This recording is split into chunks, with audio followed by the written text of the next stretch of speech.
Hello, greetings to everybody out there. What's going on? This your girl Tiffany coming through here live in effect. Ramadan Mubarak to all the beautiful Muslim brothers and sisters out there that's observing Ramadan on this beautiful Sunday. Okay. So shout out to you guys. Ramadan Mubarak.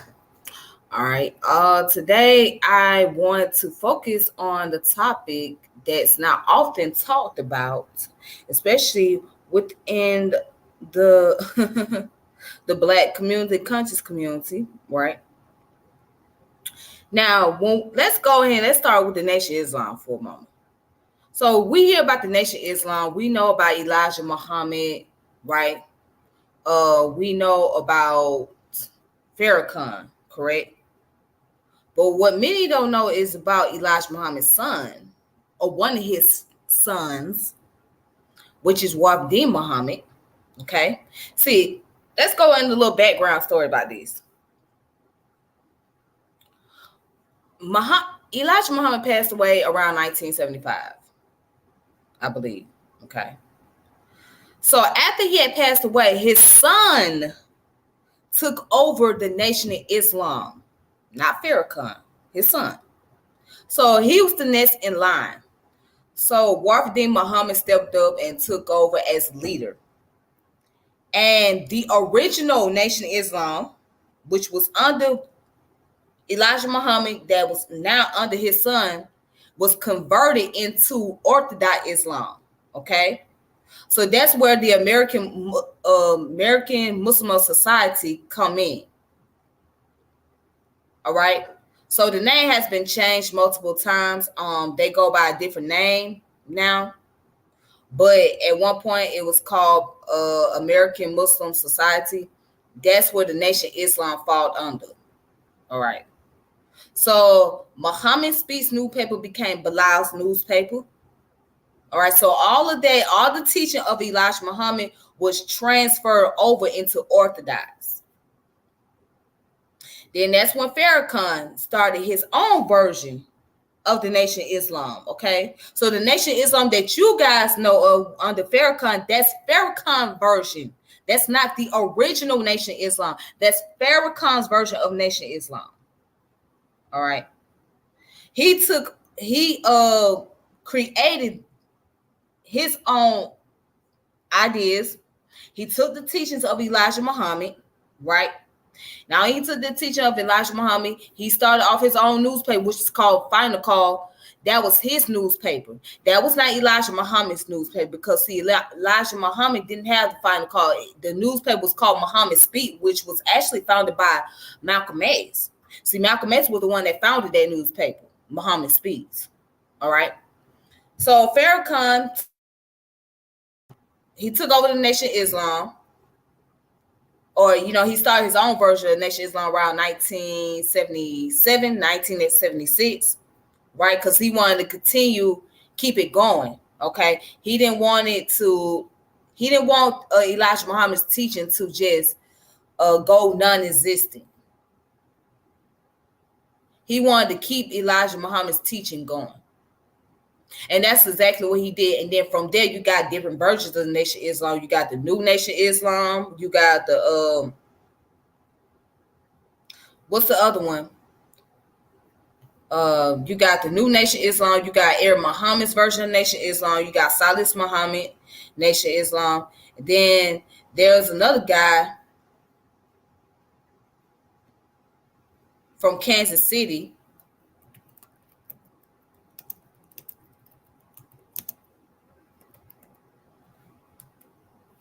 Okay. There's another guy from Kansas City. His I think his name is Khalid Muhammad, or something like that. And his version was United Nation of Islam. So you have multiple versions of the Nation of Islam. Yes, so that's not just one set of a nation. You got multiple versions. You got United Nation of Islam. You got the New Nation of Islam. You got Salis Muhammad Nation of Islam. And you got Arab Muhammad's Nation of Islam. So there's all different versions. Okay. Anyways, But the original Nation of Islam was under the leadership of Warith Deen Muhammad, and he converted into Orthodox religion. All right. So I just wanted to give that. I want to thank everybody that have been subscribed to my channel, hitting the notification bell, and also sharing my channel and whatnot. So I'm just going to share the information with you all. And, you know, for those who don't get a chance to see it, they can come back and they can watch it for themselves, so they can view it for themselves and whatnot. All right. So let's go ahead and get started.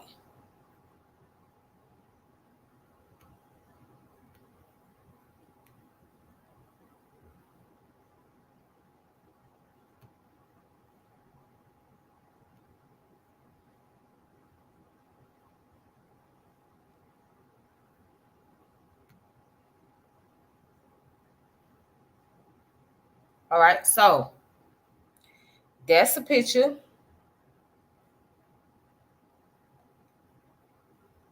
That's a picture of Warith Deen Muhammad.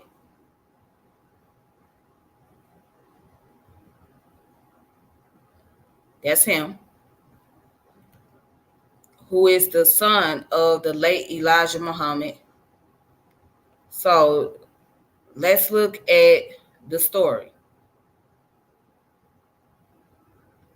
His background, his bio. All right, so Warith Deen Muhammad was born October 30, 1933. And he passed away September 9th of 2008. He was known as W. Deen Muhammad, Imam W. Deen Muhammad, and Imam Warith Deen. Okay, he was an African-American Muslim leader, theologian, philosopher, Muslim revivalist, okay, and Islamic thinker who disbanded the original Nation of Islam in 1976 and transformed it into an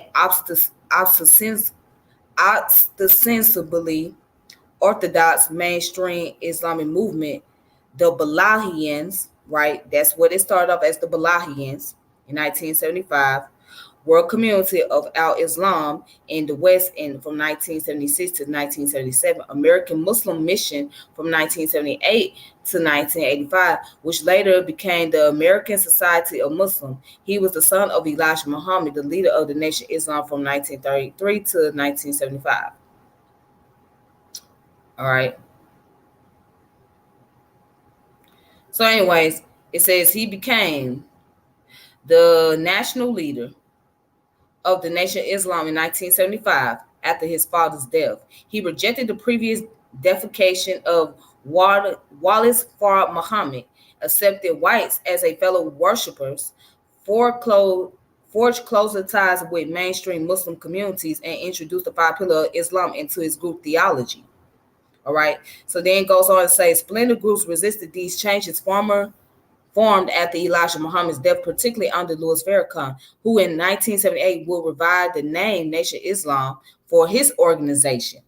Farrakhan's Nation of Islam in the previous final call claimed direct continuity from the pre-1975 Nation of Islam. Now, here's his early knowledge. So he was born on Yemen Street in Hamtramck, Michigan in 1933. He, in 1992, he officially changed his name to Wahuddin Muhammad or Warith Deen Muhammad, which translates to the inheritor of the religion of Muhammad. All right, his parents were Clara and Elijah Muhammad, both highly active in the Nation of Islam, the organization that preached a form of black nationalism and its own version of Islam. From 1934 until his death in 1975, Elijah Muhammad led the nation under the title The Messenger of Allah. Named to honor Warith Farah Muhammad, the founder of the Nation of Islam, Muhammad grew up in Chicago, one of 7 siblings. His early education came from the Muhammad University of Islam school system, now known as Clara Muhammad's Schools or Muhammad Schools. He studied Arabic as a youth under Professor Jamal Diab, a Palestinian who had been hired by his father to teach at the MUI in Chicago. Oh, This is interesting. Then it goes on to say, Muhammad became a minister under his father in 1958 and served in Philadelphia during the late 1950s and early 1960s. While serving as Philadelphia minister, W.D. Muhammad commenced extensive study of Ahmadiyya doctrines under Philadelphia-based Ahmadi missionary Muhammad Abdullah. All right. So on October the 29th, 1961, Muhammad was arrested for failure to report to England State Hospital. The following day, on his 28th birthday, Muhammad was transferred to Federal Correction Institution, Sandstone, to begin a term for having refused induction into the United States military. He could have performed community service, but his father pressed him to accept the jail time. He spent most of that time studying the Quran and the main Islamic holy book. So he was getting his start into studying about the Orthodox Islam while he was learning about Ahmadiyya, right? So real quick, let's look at what Ahmadiyya is, then we're going to go back. All right, so Ahmadiyya is a Islamic revival or Masonic movement originated in Punjab, British India in the late 19th century. It was founded by Mirza Ghulam Ahmad, who claimed to have been divinely appointed as both the promised Mahdi and Messiah, expected by Muslims to appear towards the end times and bring about, by peaceful means, the final triumph of Islam, as well as to embody in this capacity the expected was an eschatological figure of other major religious tradition. Okay. So adherents of the Ahmadiyya or Ahmadiyya, a term adopted expressly in reference to Muhammad's alternative name Ahmad, are known as Ahmadi Muslim or simply Ahmadis. All right, so it started in India, okay, by a man named Mirza Ghulam Ahmad, okay. So Ghulam Ahmad was the one that started this movement, all right. It was the revived version of Islam. Just like all the other Islamic schools of thoughts that like the Ahmadiyya and all these different schools of thoughts, yeah, they are the revival version of Islam. Hey, brother, how you doing? Thank you for coming through. Peace, peace. Shout out to the chat. Peace. Thank you for coming through. Thank you. Thank you for the love. All right, so let's go back. So even when he was under the Nation of Islam, Warith Deen Muhammad was studying Orthodox Islam, okay? Right? And he was studying Arabic. He was studying the Quran and all of that, okay? So while his father was teaching black nationalism and things like that, when he was locked up, he got into the habit of studying the Quran. All right, so he already had some knowledge about the Quran and whatnot. It wasn't just something that was new to him. It wasn't something that was just in Revelation in 1975. You know, so it was something that he was already studying for a long time.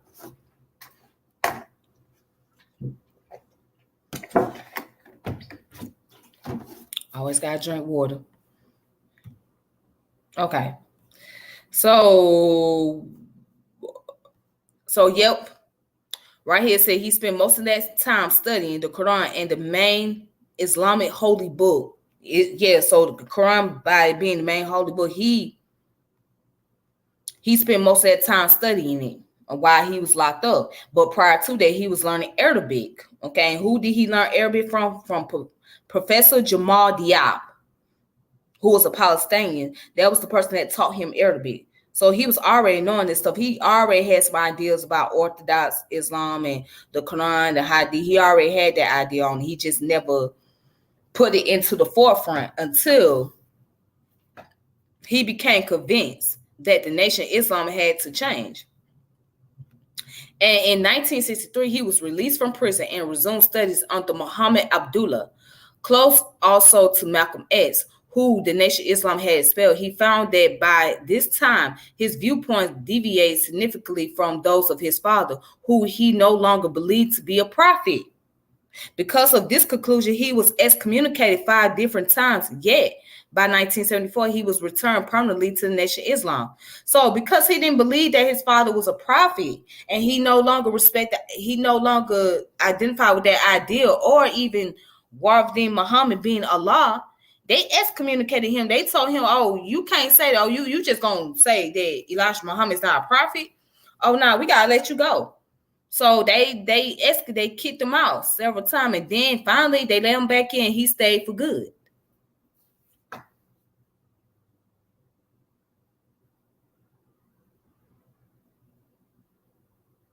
Yeah, and he was very close to Malcolm X. He was very close to Malcolm X. He still had good ties, relationship with him, even after Malcolm was expelled from the NOI. He still had ties with Malcolm.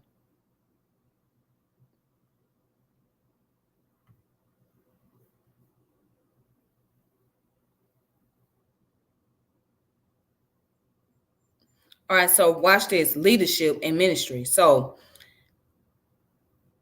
we're gonna get into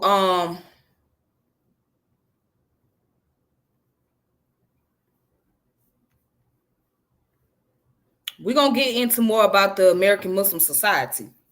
But anyway, it says, reforming the Nation of Islam. Upon the death of his father on February 25th, 1975, Muhammad was unanimously chosen as the leader of the Nation of Islam and introduced to the Nation of Islam membership as such at the annual Saviour's Day convention on February 26, 1975. Among the first changes Muhammad instituted, he dropped the title Supreme Minister and took the title as Majud, Chief Imam, or simply Imam, in 1976. The same year, he unveiled a new flag for the Nation of Islam community. These were just 2 of the many reforms Muhammad introduced. Among others, he eliminated the Nation of Islam dress code, disbanded the military branch of the Nation of Islam, clarified the concept of the devil, and through his Muhammad Speaks newspaper and public speeches, introduced and explained Islam 5 pillars. He stated that Farah was not divine and that his father was not a prophet. So this came out the mouth of Warith Deen Muhammad. He said that Farah was not divine and that his father was not a prophet. So he didn't believe that Farah Muhammad was a divine God, right? And neither did he believe that his father was the prophet. His father was not the prophet. All of the over 400 temples were converted into traditional Islamic mosques. He also renamed the community several times before finally settling on the American Society of Muslims to reflect the new thinking. Muhammad was frank about his intention to evolve the movement. On November 19th, 1978, he spoke on the evolution of the Nation of Islam at the American Academy of Religion in New Orleans.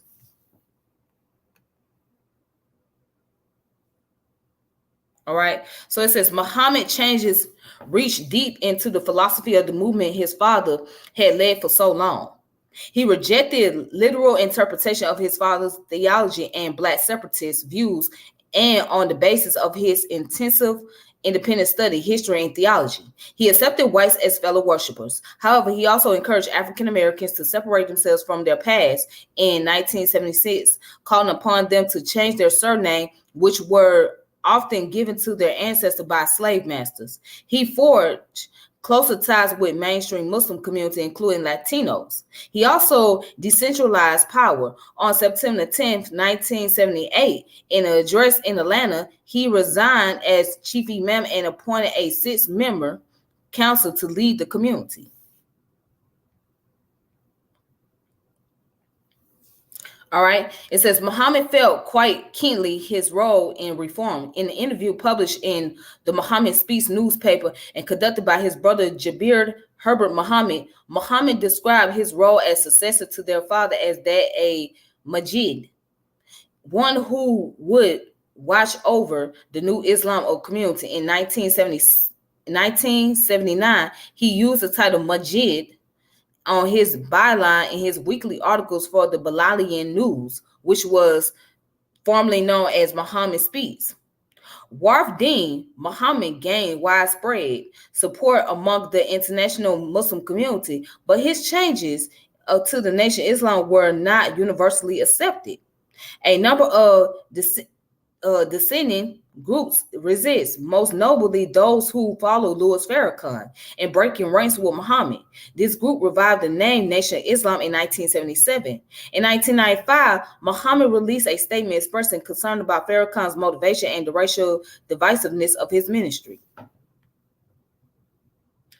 And check this out. It says the pair embraced publicly and declared reconciliation at the annual Savior's Day convention on February 25th, 2000.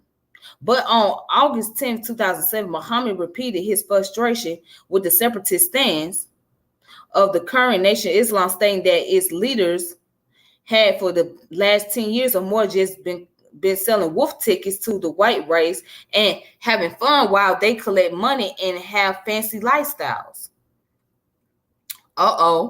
He predicted a quiet evolution in the Nation of Islam towards unity with the mainstream American Muslim community.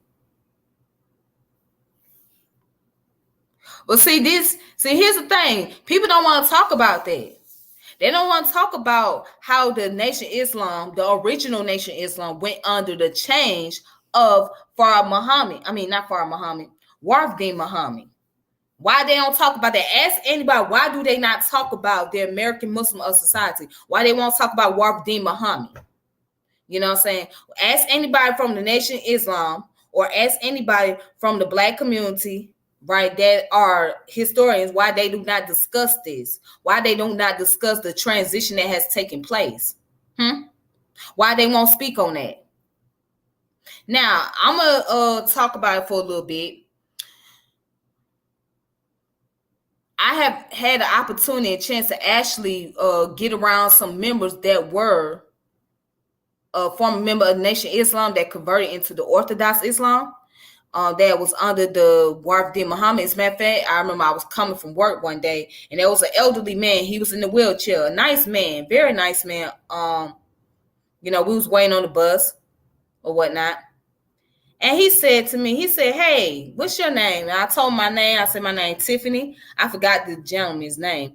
He was like, we just had a few minutes conversation. And he was telling me about the event they was having. And I said, oh, okay. He was like, yeah, are you Muslim? I was like, no, I used to practice Islam. He's like, well, you should come to the event or whatever. I said, well, at first I thought about it. I said, I ain't coming. Then I said, okay, I just come for this elder's sake because, he was a very nice elderly man. So I came to the event. That was located out here in Georgia, near East Point area, I believe. So they didn't have it at the Mosque. They had it at like a building. It's like a center for, senior citizen people, whatever, but it was a space they allowed them to use there. And I thought it was a beautiful event. So I come to find out that they were studying under Warith Deen Muhammad. I was like, oh, these are Warith Deen Muhammad followers. Okay, cool.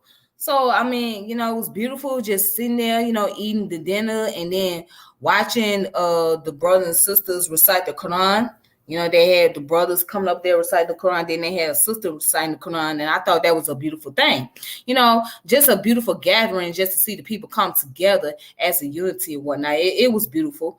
So, yeah, that was their experience. But they do have a mosque out here. Let me find out the name of the mosque.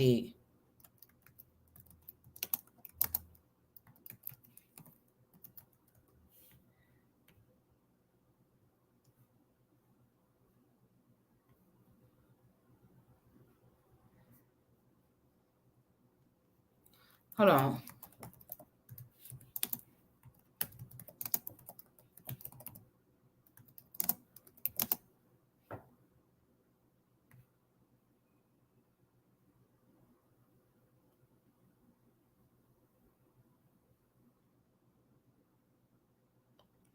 I think, okay, well, you know what? I think one of them is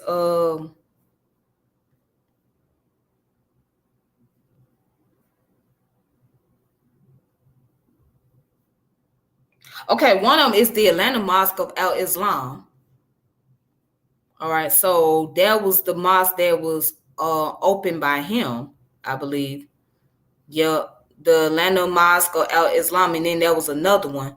There's several masjids, several of them. They got several of them, but yeah, one of them is Atlanta Mosque of Al Islam. Okay.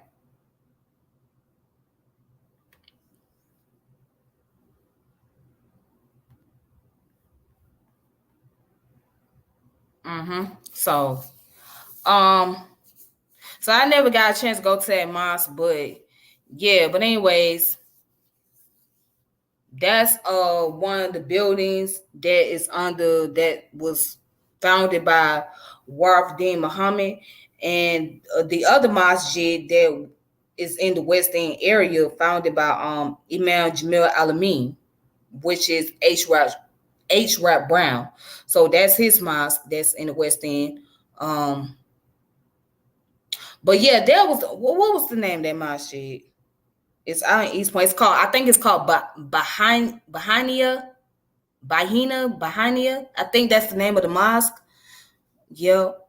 I think that's the name of the mosque. But anyways, just getting back to the point, that was my experience. I actually got a chance to actually come across one of the Muslims that was a former member of the nation, and they had a event going on, so they had some type of community event, and I went there, and like I said, it was a nice experience. But anyhow, let me go ahead and continue.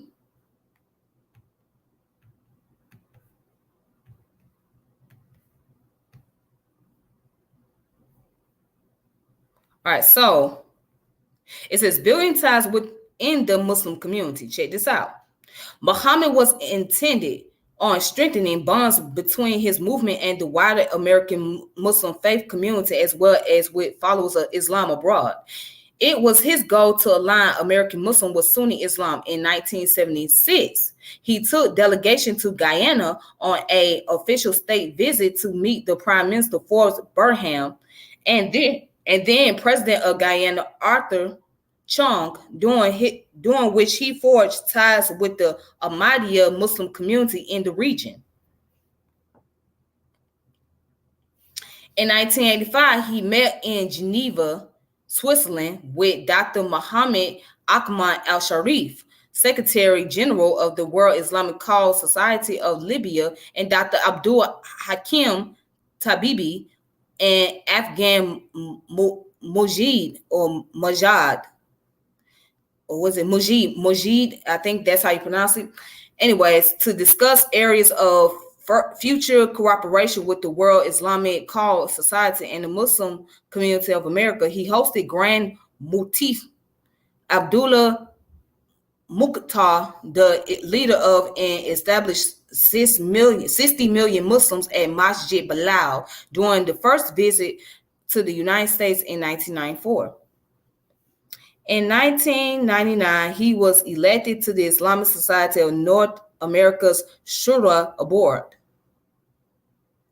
That same year, during Ramadan, he pledged to work with the then Grand Mufti of Syria, Sheikh Ahmad Qattaro, and Naqshbandi for the advancement of al-Islam during a meeting with Qattaro and Sheikh Nazim al-Hakanan, Naqshbandi. He was the special invited guest and keynote speaker at the inaugural conference on the growth and development of Islam in America, held at Harvard University on March the 3rd to the 4th of 2000. Okay. Then it goes in to talk about the interfaith cooperation. Just as Muhammad sought to be racially inclusive, he also focused on cooperation between multiple faiths. May the 23rd, 1976, he conducted a massive interfaith spiritual life jubilee with the People's Temple in Los Angeles, California, and spoke with Jim Jones on the subject, A New Haven, and A New Earth. In 1977, he participated in a Muslim-Christian dialogue in Fort Worth, Texas, with Dr. Jack Evans, then president of Southwestern Christian College in Terrell, Texas. In 1978, he gave a historic address before more than 1,000 Jews and Muslims at the Washington Hebrew Congregation in Washington, D.C., then under the leadership of Rabbi Joshua O. Haberman. All right. So this was the focus that would persist through his career. In 1993, he spoke at the Interfaith Roundtable National Conference of Christians, Jews, and Muslim in Detroit, Michigan. If we look at the broad definition for Muslim, we have to say that even though a Christian may be worshiping Jesus, the Christ prophet, more than he worshiped Allah, he or she may be Muslim in their spirit. They may still be Muslim, though the orientation has now dominated their Muslim urge. The person carrying a heavy cross may be a Muslim inwardly. So it is for a Jew or a communist or a Buddhist or a Hindu. So he was willing to work with various groups of people, not just Muslims, but also those who were non-Muslim, those who had different political views, those who were in different political parties. And he done travel abroad to spread his organization, to be able to have good standing with other groups and other people from various parts of the world. So he was really traveling a lot. Check this out. In 1995, he gave the keynote address at the Muslim Jewish Convention in Glencoe, Illinois, from October the 1st through the 6th, 1996. He met with Pope John Paul II and Cardinal Francis Aranzi at the Holy See in Rome on August 17, 1997. He was presented the Luminosa Award for Unity from the Folklore Movement on September the 9th, 1997. He addressed the Baltimore Jewish Council meeting, speaking on themes of worldwide justice and fairness.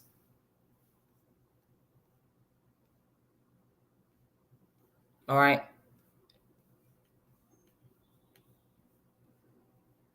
And then here's the political and social activities. Throughout his ministry, Muhammad remained politically active domestically and internationally. Early meetings with prominent political figures included Egyptian President Anwar Sadat in 1975, Sharjah ruler Sheikh Sultan bin Muhammad al-Qasimi in 1976, and the United States President Jimmy Carter in 1977. But Muhammad would attend many events around the world focused on the advancement of Islam, racial unity, and world peace.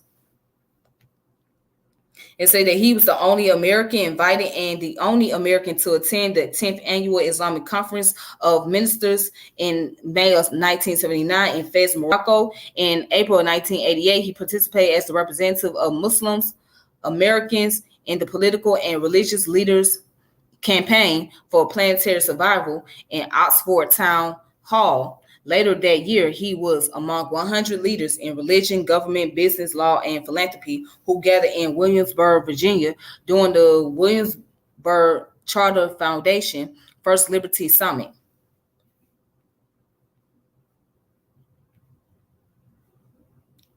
In 1995, he participated in the Forbes Forum on Management in Naples, Florida.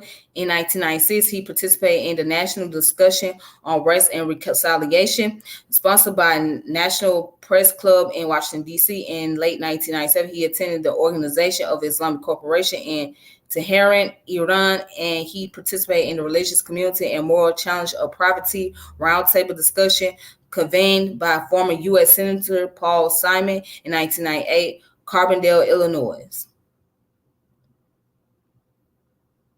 All right. So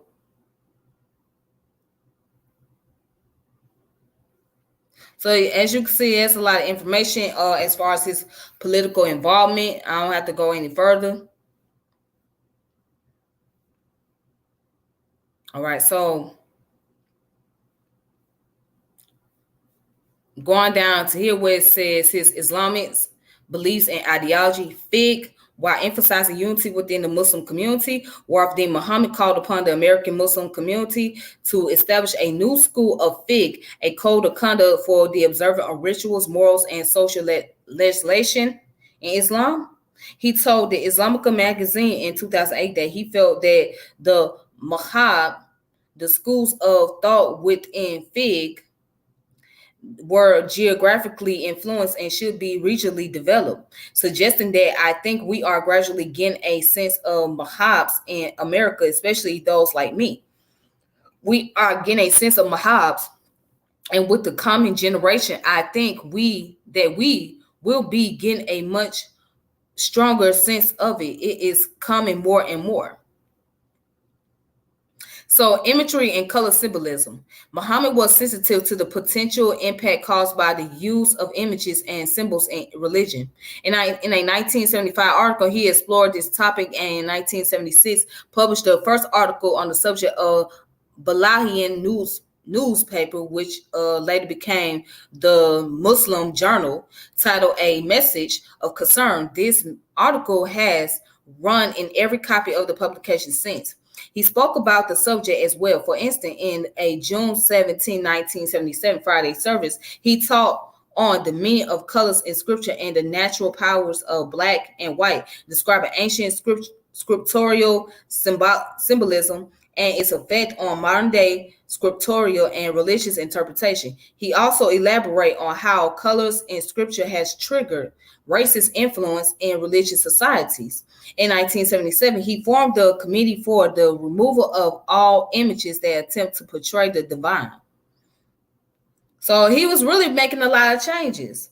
So his personal life, his first wife was Shirley Muhammad, with whom he had 4 kids. By 1994, according to the Los Angeles Times, Muhammad had been married 4 times and had fathered 8 children. Muhammad married Khadija Saeed in 2004. Muhammad's eldest child, Layla Muhammad, stated that Warith Deen practiced polygamy. However, this polygamy assertion is disputed within the community. Beyond his public role in religion and politics, Muhammad was involved in a real estate, import, clothing, and skincare. During his excommunication from the Nation of Islam in his 30s, he served as a laborer. Imam Muhammad was also a businessman and endeavored to promote business among those that accepted to follow his leadership example. All right. So he died in Chicago in early September of 2008 of a likely heart attack.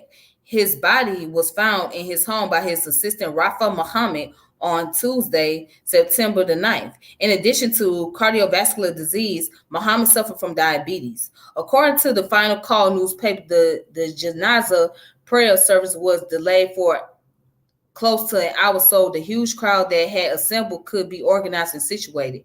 The Chicago Tribune wrote that 8,000 Muslims attended his funeral. His funeral was held at the Islamic Foundation Mosque Masjid in Villa Park, Illinois. Imam W.D. Muhammad was buried at Mount Glenwood Memory Gardens, South Glenwood, Cook County, Illinois. All right. So he passed away in Chicago. Now, there was an interview that he did with Farah, okay, discussing their differences. Because, at one point in time when they separated, Farah went and started the whole new Nation of Islam, and Warith Deen Muhammad converted over to Orthodox Islam. They weren't on speaking terms. They was not on speaking terms. It wasn't until they did an interview around 2001 or 2002 that they decided to be on speaking terms with each other. They did the interview, and they eventually got together at a masjid. And I can show the video clip where they got together at the masjid.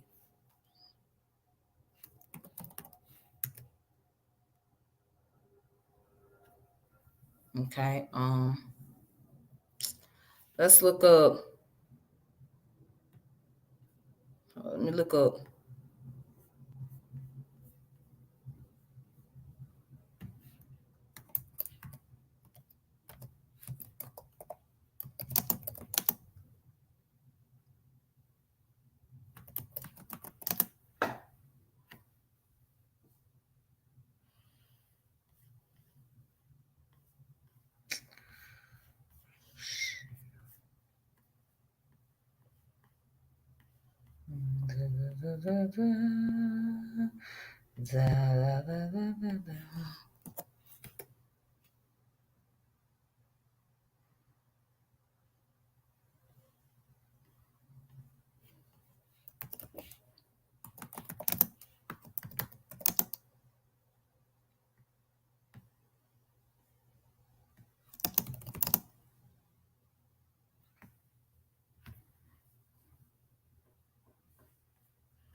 Beliefs.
All right. So I found the video. My bad. I had to look up the video when I had to go through it. So what I'm gonna do is I'm going to put up a disclaimer because YouTube gets you for copyright. So it's always important to try to put up a disclaimer.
All right, so here it is, the copyright disclaimer, right?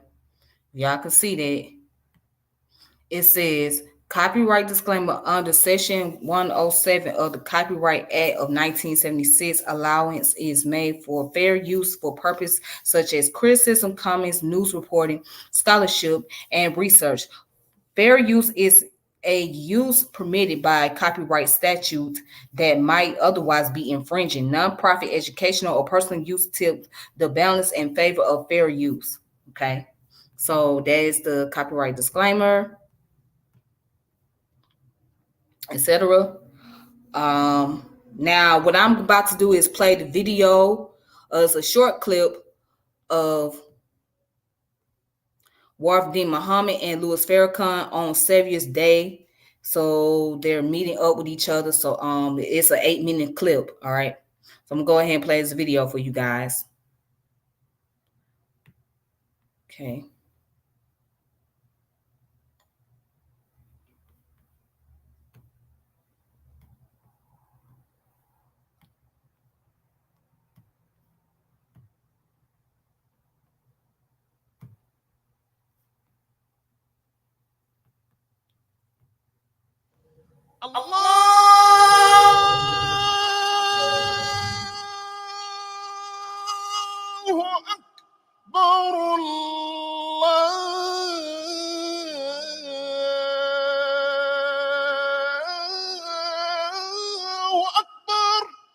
It is a sound heard daily by more than 1 billion people across the globe.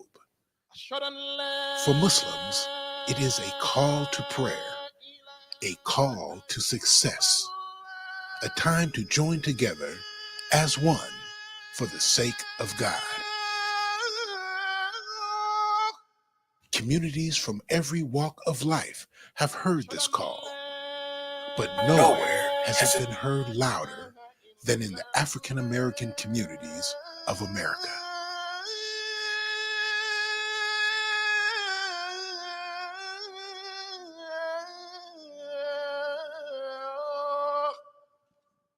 Their story is an incredible 80-year tale of perseverance, strength, and sacrifice while traveling the path to Islam. In the early 1930s, a mysterious figure named W.D. Farah began teaching a young African-American man named Elijah Poole some concepts of the religion. We hate ourselves. This man would change his name to Elijah Muhammad, and they would form an organization called the Nation of Islam. Who put one of us against the other? Some of the nation's most influential people would emerge from that movement, such as Malcolm X. You haven't done the right thing by my people. And because you haven't done the right thing by my people, now I got to do the right thing by you. Muhammad Ali. Whatever the punishment, whatever the persecution is for standing up for my religious beliefs, even if it means facing machine gun fire that day, I will face it before denouncing Elijah Muhammad and the religion of Islam. I'm ready to die. And many others. But it is 2 men who have made the biggest impact. These 2 men have achieved incredible feats against all odds, becoming leaders of legendary status. Their names are Imam W. Deen Muhammad and Minister Louis Farrakhan. You can't go before the world strutting blackness. You have to go before the world displaying wisdom and righteousness. I know that America needs leadership. And I'm going to make my contribution. The history of Imam Muhammad and Minister Farrakhan is a fascinating story of 2 great African-American religious leaders. Both of them came into prominence in the Nation of Islam under the leadership of the Honorable Elijah Muhammad. I have been teaching that one day you will wake up to know. Imam Muhammad was his son. He was called defiant, often disagreeing with the religion his father was proclaiming. At times, he was discommunicated from the group, unable to even speak with Nation of Islam members. Minister Farrakhan was different. He was Elijah Muhammad's greatest student. He was charismatic and articulate, with a level of intelligence profound as any. Then the people begin to say, yes, yes, yes. He studied Elijah's every word and loved him like a father. In 1975, when the Honorable Elijah Muhammad passed away, it was Muhammad who was elected to leadership of the Nation of Islam. He immediately began making changes to bring all Nation of Islam members in accordance with mainstream Islamic beliefs. He changed the name of the group to the World Community of Al-Islam in the West and began teaching the tenets of Al-Islam.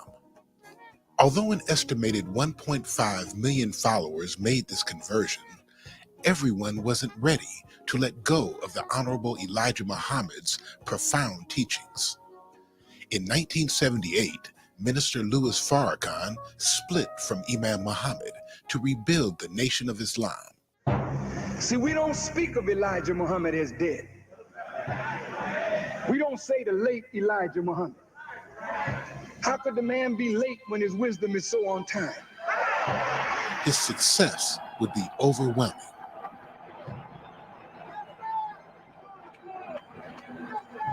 In the name of Allah. For years, these two great Muslim leaders would be divided. Muslims believe in the oneness of God, the oneness of society. Each in stark contrast to the other. That kills our grandmothers, kills our babies, shoots us down. Still, they shared a common thread. We are raised up to show the world what righteousness looked like. Yes, sir.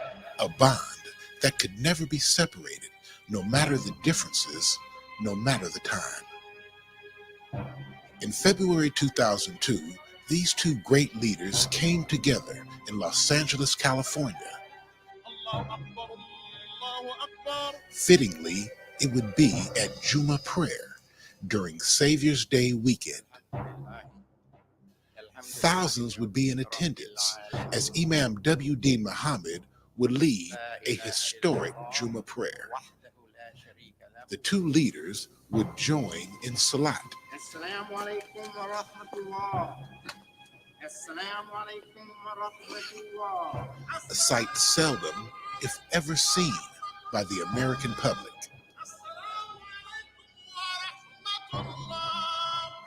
Following the service, each of these leaders would address those in attendance, showing a powerful display of respect and solidarity. So Islam today is off the straight path, and some are trying to get back to the straight path and making a mess of it. And they're making a grotesque image of what Islam really is. The following day, Minister Louis Farrakhan and Imam W. Deen Muhammad would meet again, this time at a local television studio, where for the first time in history, they would be interviewed together and answer questions which had been discussed for decades. I mean, there have been, for the last several years, attempts to reconcile these two groups or brothers of ours. And what has taken it so long? Muslim News Magazine is now proud to present in its entirety this historic interview between these two great leaders and the electrifying Juma prayer service which preceded it. Please enjoy.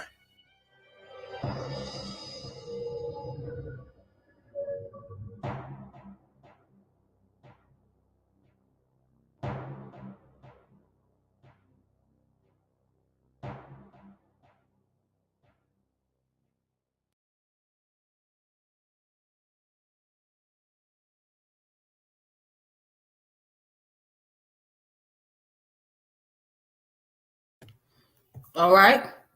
So you got the account right there. That's part of it. That's the story. Okay. As you can see. All right. Now, but what's interesting today is now you see that the Nation of Islam, they observe the Juma prayer. They do salats now. Just look it up on YouTube. Look up the Nation Islam and Juma prayer. They do observe the Juma and they do make salats. So now it's just very interesting. Just something to think about. So they was greatly influenced by Warith Deen Muhammad to where now they starting to make salats and they do Juma prayers.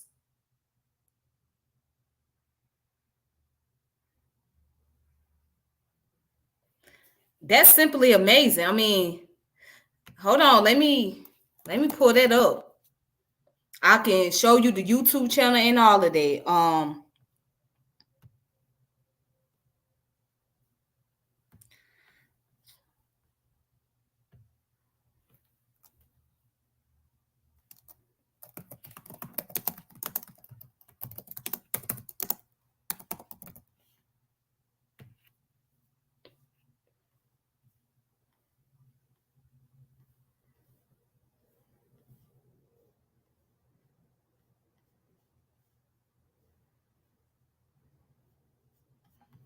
And not to mention they observe the Ramadan.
Okay, well,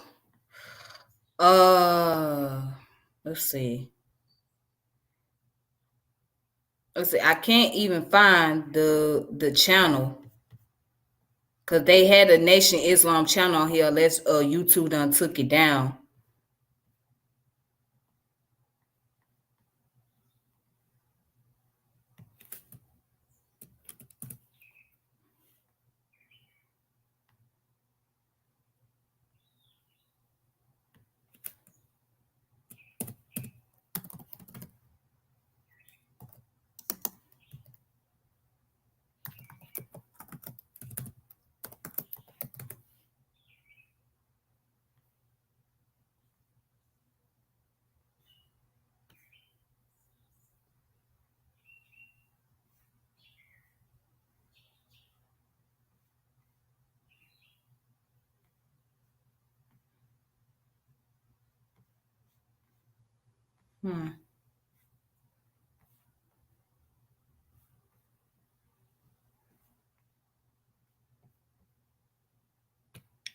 Okay, well, I can't find the actual channel because the Nation Islam had a channel on here, so I don't know what it's like. Individuals who have their own channel, but I can't find the actual channel. See, let me show you guys.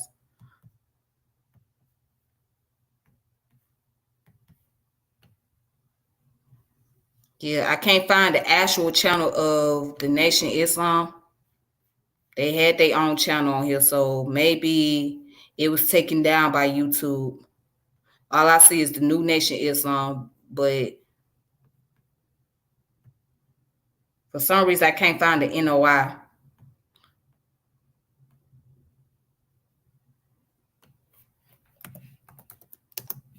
Let's see.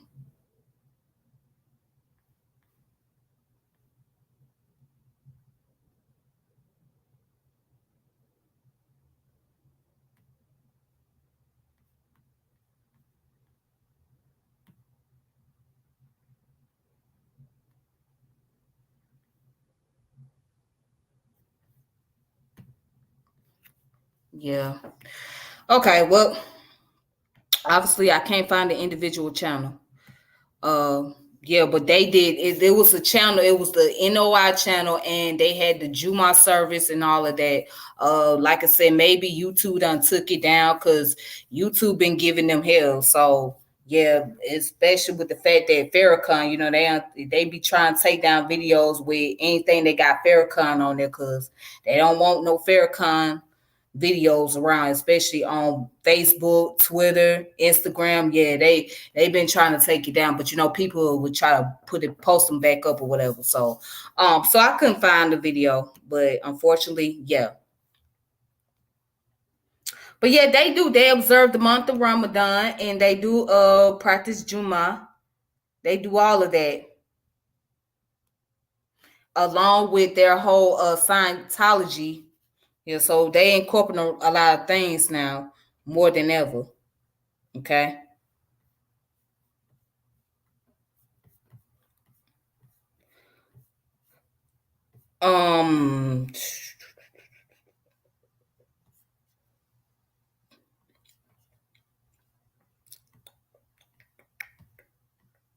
All right, so let's also look at some more information. All right, well,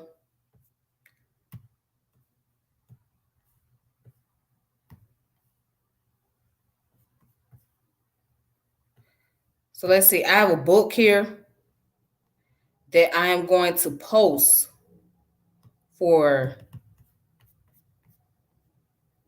you guys on my Facebook page. I'm not going to really go into the book.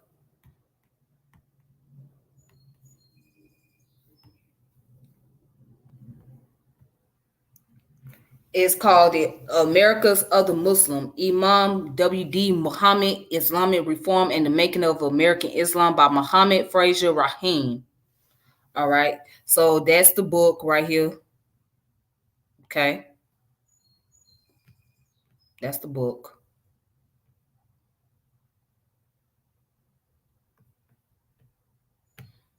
All right.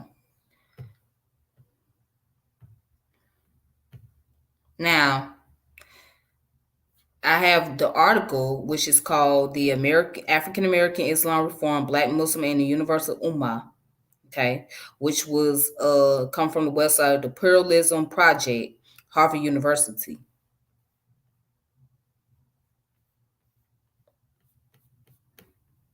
So let's look at this article real fast.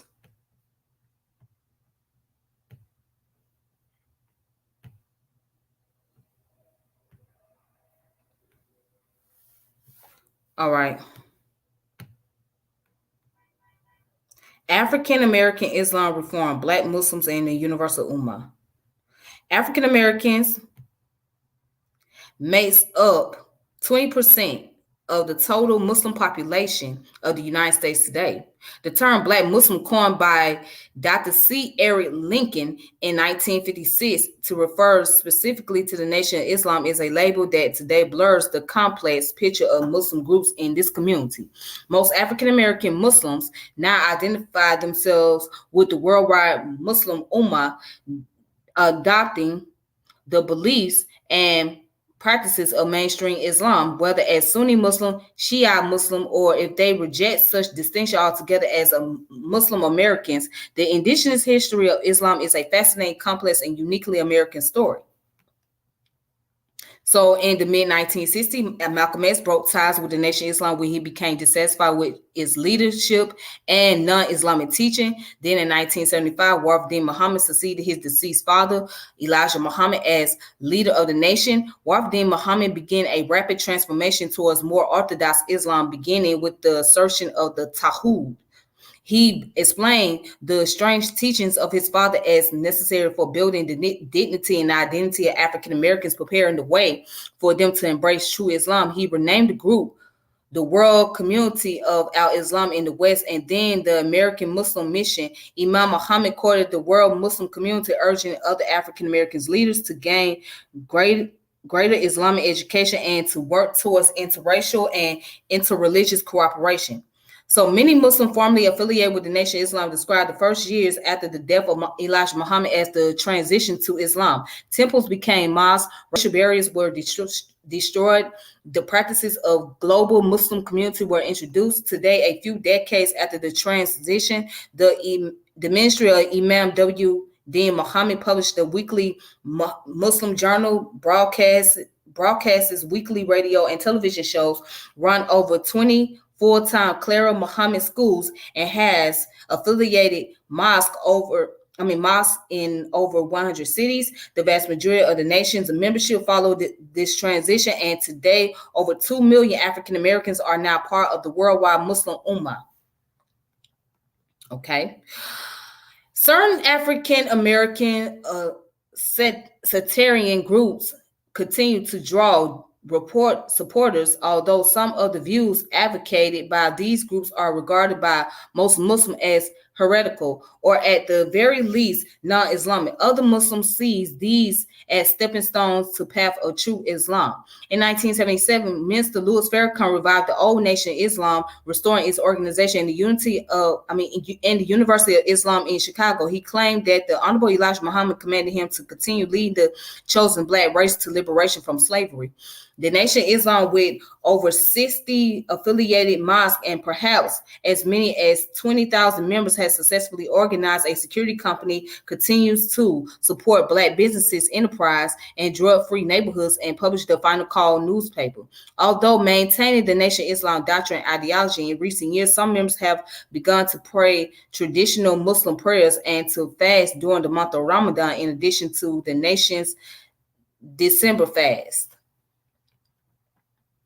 And it says other splendid groups of the Nation of Islam include the Five Percenters, or the Nation of Gods of Earth, established by Clarence 13S in 1964 after they broke away from the Nation of Islam. The 5% involved young African Americans in unstructured community based on a variant of Elijah Muhammad's lesson. 5 Percenters, whose strongest presence is in New York City, but whose influence can be heard in the rap lyrics such as popular groups as Public Enemy, hold that Black man is God, that each Black man becomes a God when he learned his lesson. The 5% seek to deliver the 85% of humanity from the 10% who oppress them. The Dur al-Islam movement was launched in 1967 by a group of African Americans who left the Islamic Mission of America in New York. They adhered to a strict interpretation of the Quran and Sunnah and emphasized purity, knowledge, and independence from unjust, immoral American society.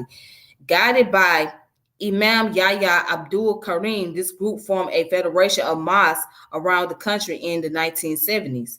Each organized into ministries of education, defense, information, and culture. Dur al-Islam was the largest indigenous Muslim group until Warith Deen Muhammad transformed the nation into a more inclusive Sunni Islam. In 1980, Imam Yahya relinquished leadership to an Indian Sufi sheikh who renamed the movement Jamaat al-Farah. Several members of the community did not follow the sheikh, eventually affiliated themselves with Atlanta's Imam Jamil Al-Amin, formerly known as H. Rap Brown. The unity of these movements depended primarily on the strength and charisma of their leaders, including the men mentioned above. After their deaths, many of these communities disbanded, including the Adored al-Islam movement, Warith Deen Muhammad's American Society of Muslims, and adherents of Imam Jamil al-Amin. The Nation of Islam, reestablished under the leadership of Louis Farrakhan, continues to grow in strength, but today the influence of Arab, South Asian, and Southeast Asian Muslim immigrant has made a significant impact on the state of African American Islam, as American Muslims from all backgrounds have been unified by efforts to challenge religious persecution and mainstream distrust in the wake of 9/11.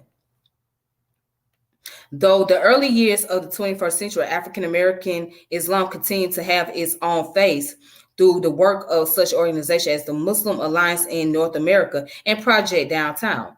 NANA, or Mana aims to unite Muslim organizations in North America, particularly those of indigenous Muslim, i.e. African American Muslim, in order to address issues and concerns social, economic, and religious that are specified in that community, as well as those that affect American society in general. Project Downtown which was started by Muslim university students in Miami, Florida, aims to provide food and conversation to homeless, welcoming people of all faiths to participate as volunteers. The organization emphasizes that it acts in the charitable spirit of Islam, providing help to those who need it, regardless of their faith, and doing so without preaching or otherwise extending explicit invitation to Islam. These organizations are changing and strengthening the African American Muslim community, providing an example of what might continue to evolve and of this faith tradition in the American context. All right, so as you can see, you can look under Pluralism Project, Harvard University, African American Islam Reform, Black Muslims, and the University Ummah. All right. So that is all that I have for today. Okay. And that's the information. So again, I appreciate you all that have been watching my channel. And I want to say this before I close out. All right.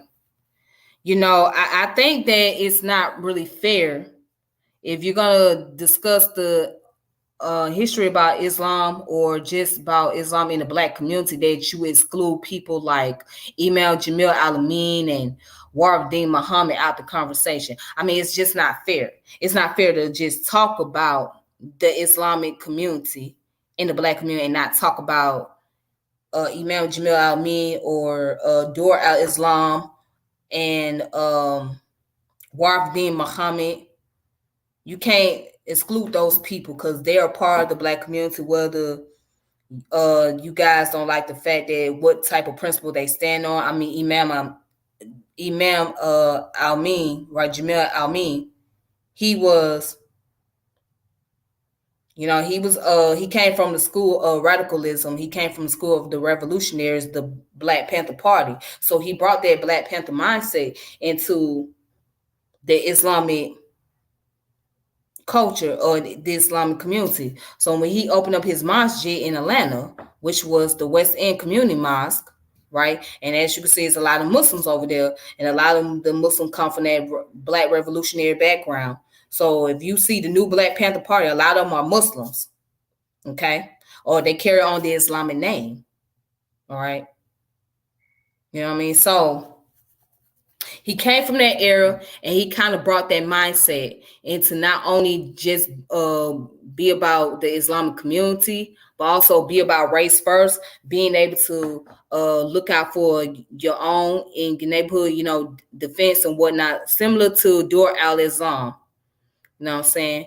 So yeah, it just kind of strange to me that those communities and those people, leaders, are not brought up into the conversation when talking about the Muslims and African American community and whatnot. So especially I hear a lot of people talk so much about Elijah Muhammad and Farrakhan, but never talk about Elijah Muhammad's son. You know, when they talk about the Nation of Islam, we know the Nation of Islam from the Farrakhan point of view, but we don't know the Nation of Islam under Warith Deen Muhammad. So he become an understudy, which I just don't think is fair. But, you know, everybody do their own thing. You know what I'm saying? Everybody's going to speak on what they want to speak on. But, yeah, I just don't think it's right. Anyways, that's all I have. Again, and thank you guys for watching my channel.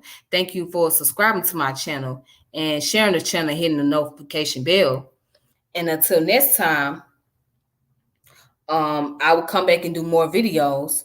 Okay, so until then, you guys have a great Ramadan, and I hope you all be safe on this beautiful day. You know, make sure you guys don't break your fast and none of that. And for everybody else that's not celebrating Ramadan, y'all have a good day. And next time I will talk to you all later. So peace and power and elevation be to all you. This your girl Tiffany, and I'm logging off saying deuces. Ramadan Mubarak, and I'll talk to y'all soon. All right. So make sure you subscribe and hit the notification bell and share the channel. All right then. Peace.